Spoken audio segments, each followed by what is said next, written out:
What is up, everybody? Mechagodzilla back here with another video. And today, Mechagodzilla will be reviewing the SH Monsterarts custom painted Mechagodzilla.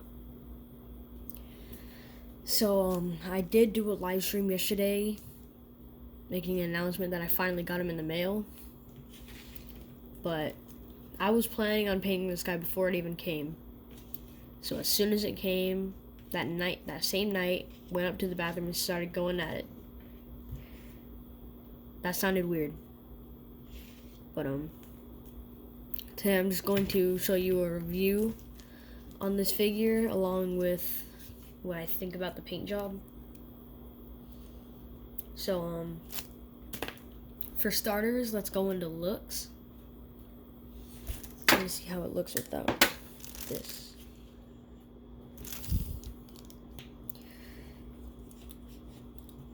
I'm just gonna stand him up for you guys so you can get a better view of him.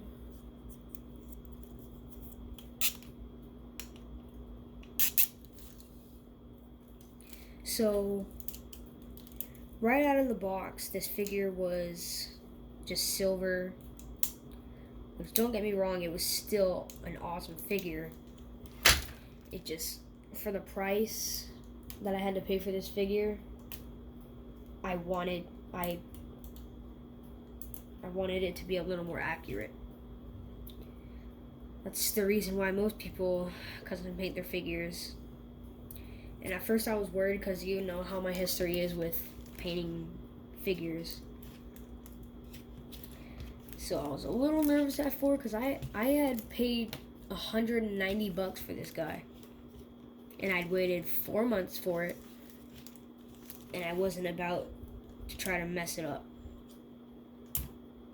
So, bear with me while I get him into this sick pose.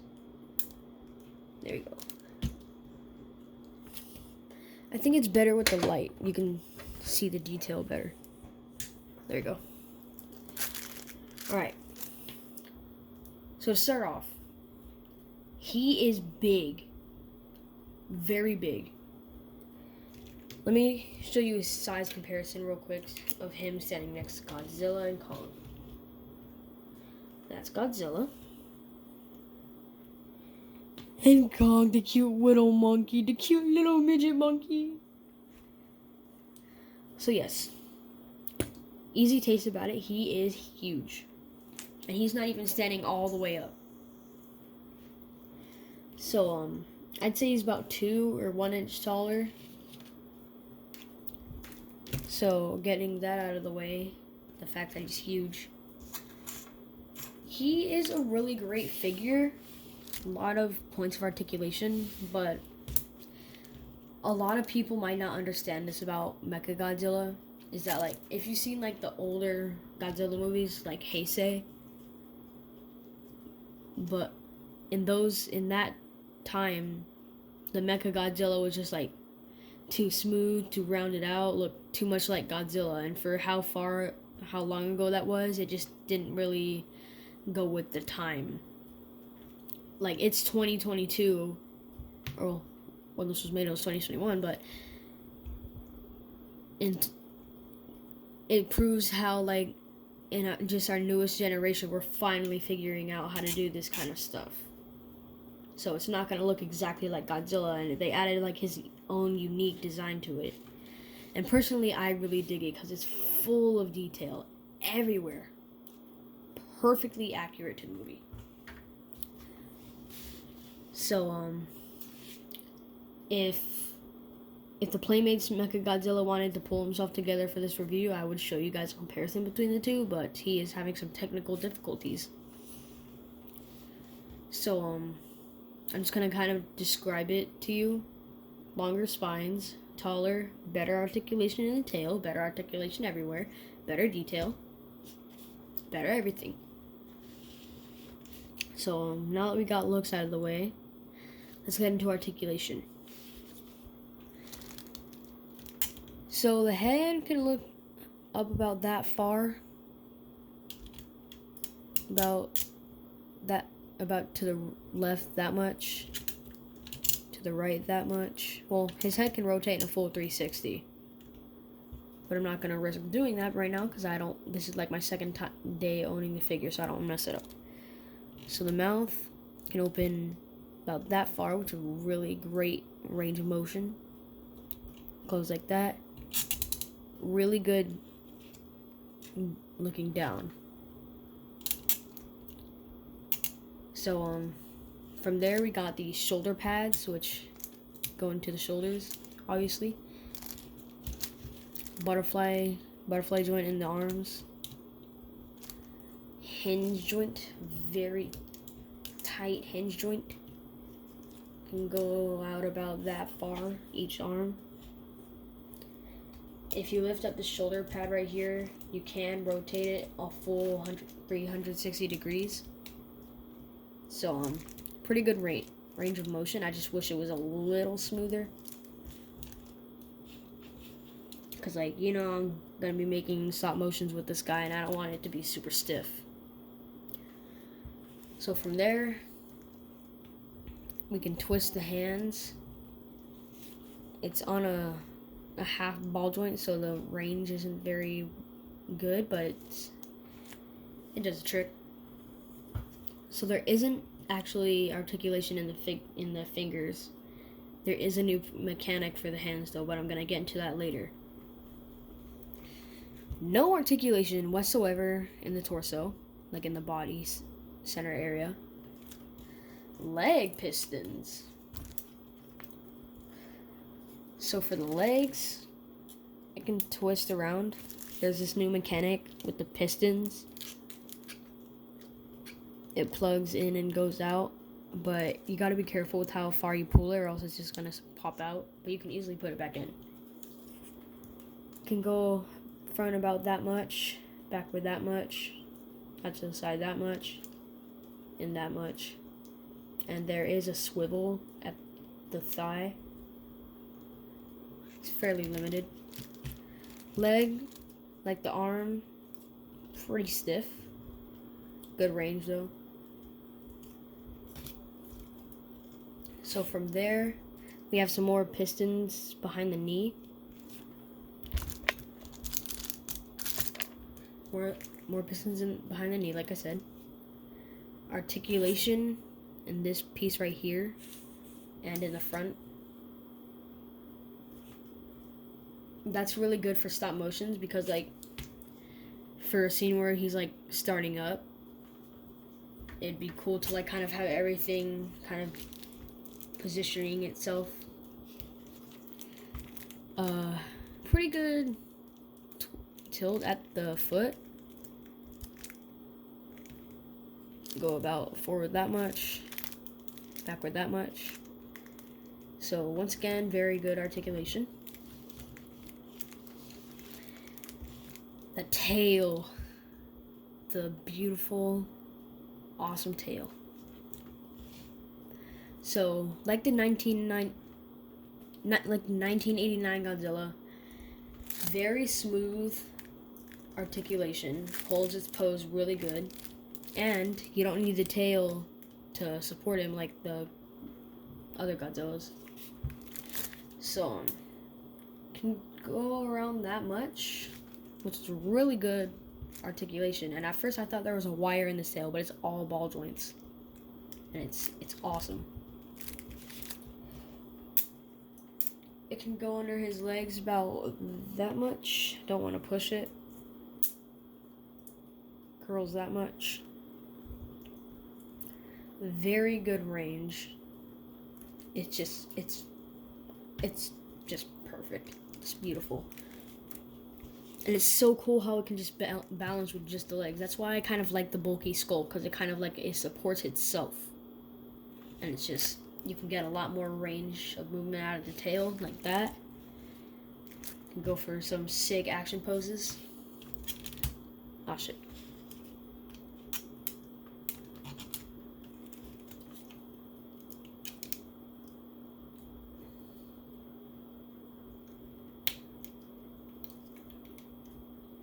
Sorry about that, just his head popped off for a second. I'm going to show you guys one of my favorite poses with this figure.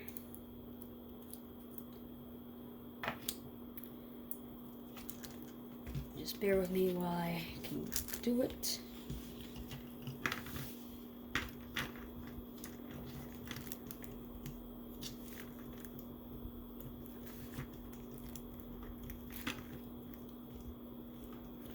So, as you saw earlier, Kong is pretty tiny compared to him. And a little bit lighter, to be honest. So, he can't hold Kong in his one hand that good, but he can still do it. Like, check that out. That's awesome. So, I'm kind of going to spoil the stop motion that I'm doing just a teeny bit. It's pretty cool. Like, he's gonna blast Godzilla's mouth. And then Kong comes in about to freaking smash Mechagodzilla's head with the axe. But he thinks he's gonna do that. He really thinks. And then Mechagodzilla just swings his arm up and holds Kong by one hand just like that. I know, probably spoiled like one of the best parts, but I wanted you guys to know that because it's fucking sick. So got that out of the way. Let's go into the mechanics now. So he comes with two different hand sculpts. So with this, you can take these parts off of the base that connects into the wrist. So this piece right here is kind of like more closed, and the part that's on here is more open. So you get like 8 different combinations or more. I like having it like this because like open hands right here and then a fist, 2 fists. I think it's pretty cool. Alright. Now what you're probably watching this video for, finally. The paint, the custom paint job. So,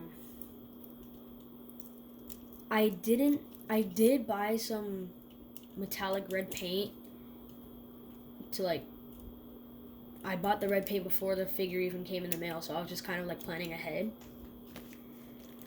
But when I tested using that paint on the Playmates Mechagodzilla, it didn't turn out that well. But I had this red marker. I tried it on the Playmates, like on the parts that I would want it in, and it looked like that, like a nice bloody red, and I thought that would be the perfect one, so I went and put it in between the crevices of Mechagodzilla, and it looked pretty good. So I'm just going to move his arm out of the way a little bit to give you guys a better look at this.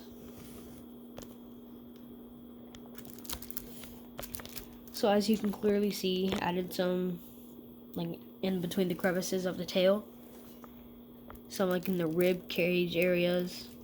I did some weathering on the neck, and there is a tiny bit in the leg. Hold on.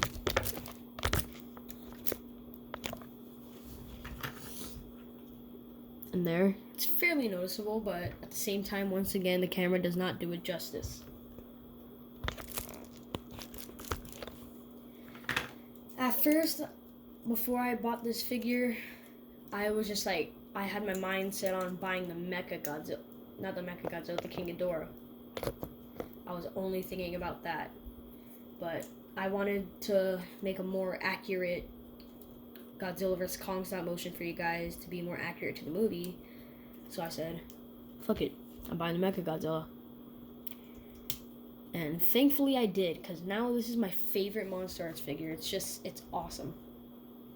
So accurate to the movie, so posable, so big, and super expensive. Originally, The price for this figure was about 150 or 140 bucks, but plus tax and shipping, all that junk, came out to 190 bucks. And thankfully, I got a lot of Christmas money. I know, right? Privilege. I'm just kidding. I'm not privileged. But in conclusion, very great figure.